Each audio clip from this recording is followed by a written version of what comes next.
He saw flashes of white light wave appear and vanish quickly like lightning. The flashes were so bright they lit up the whole space around them.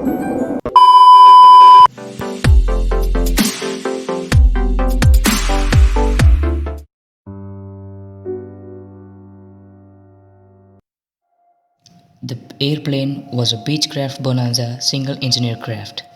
They took off from Andros Island in Bahamas and headed to northwest for Florida coast.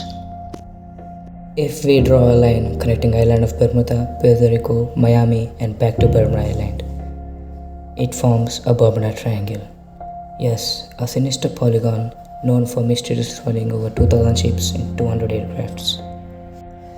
The trip usually took 90 minutes with no hiccups, but this time would be different. At an altitude of 1,000 feet, he noticed a small cloud ahead, but it kept growing. Bruce had to fly through it and came out of it unharmed. Another cloud appeared at 11,500 feet. This one was massive and he had no other option but to go through it. So he concentrated, took a deep breath, and in they went. At that moment, it got dark as night around the aircraft, but this wasn't a storm cloud.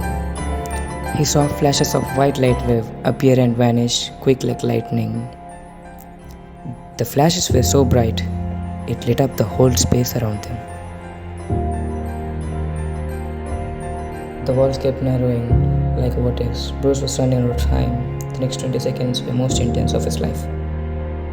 Instruments started wanking out. Compass was spinning by itself. It was like the spin was being operated by something else.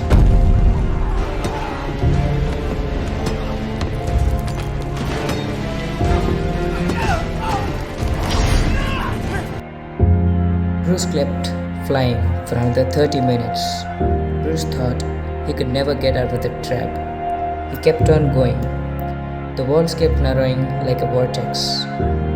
But a minute later, he saw light at the end of the tunnel. He kept flying through that tunnel, determined to get out of the thing and live to tell the tale.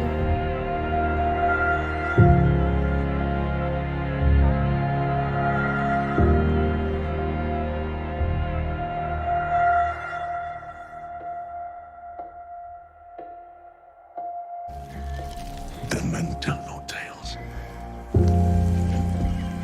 The clouds dispersed and plane was in grayish haze. He grabbed radio and contacted ground control. Bruce's plane wasn't on the radar.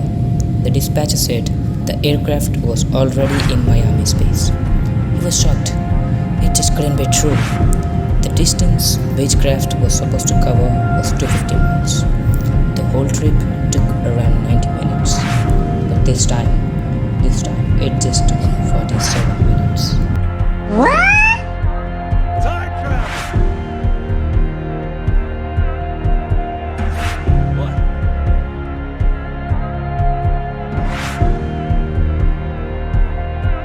All calculations tell that the plane skipped over half the distance. He also met professors and experts, but no one had answers.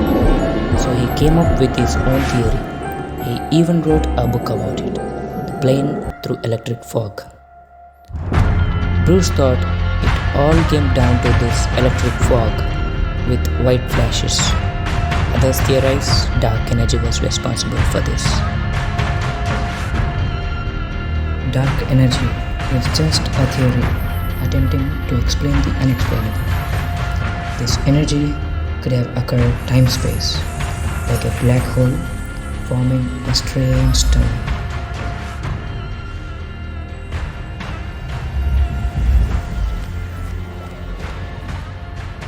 Yes, the same dark energy that was responsible for the expansion of the universe.